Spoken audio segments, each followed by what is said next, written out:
to prepare.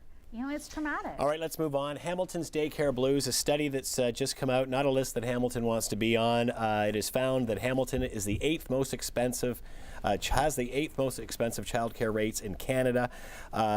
Alex, what's your leader doing to help all this? What can we do? Well, federally, we are the only leader to be committed to a national childcare strategy, one that is at $15. And I think that we're looking at the Quebec model where they're paying $7 a day. We need a national childcare strategy, and it's not just for daycare or for babysitting, but because it is the right economic investment. TD did a report. We know that when every dollar invested in childcare, you can get almost a $3 return on that investment. While I agree with you, Alex, yes, I do think that it's the political jurisdiction is provincial. So I think that it should be done in each province differently, number one.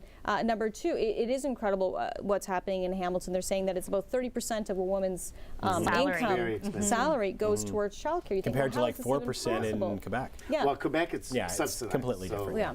So, you know, we do need to subsidize it because we know that most families now have two working parents. And if you try to send a child to, and there are lots of unlicensed daycares, many good people opening up their homes to children, but they do need to be licensed more rigorously, and that's where the province is failing us. Why do you think we are having this discussion over and over again? There was a stat that came out, and I think it's something like 3/4 of the women who have young kids are working. They're in the workforce. So there's no option of staying home or whatever. They've made this choice. So why do we seem to be stuck in the 1950s when it comes to a daycare? It's very expensive to provide it. Why? And I think that, the province isn't doing enough to regulate the daycares that are already in existence. Actually, they have come out. The province has recently come out with regulations, and you're actually hearing from the private childcare sector that is going to cost them. They have said that you can have, I believe it's a maximum of 4 to 5 kids, and those include your own, whereas previously they didn't include your own. So they're talking about having to raise private providers to raise their rates by 20%. You're going to see a lot of private homes close. Yes. We are in a huge crisis right now for childcare.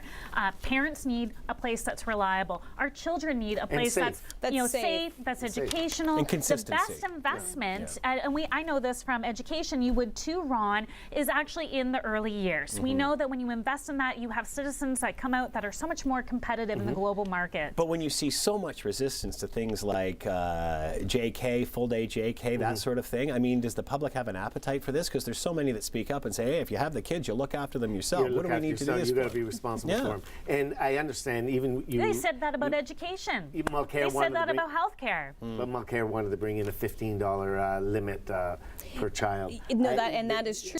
But how many spaces were those? And it wasn't a viable plan. Well, he's gonna probably campaign on it from the conservative surplus that will no longer be there for him to use.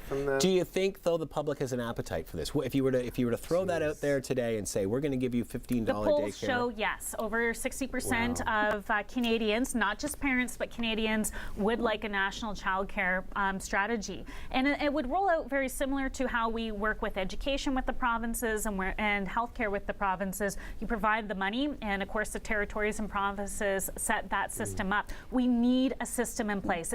It's absolute Scott, look at it this way. You know, Hamilton is 8th on that list, and bad list to be on.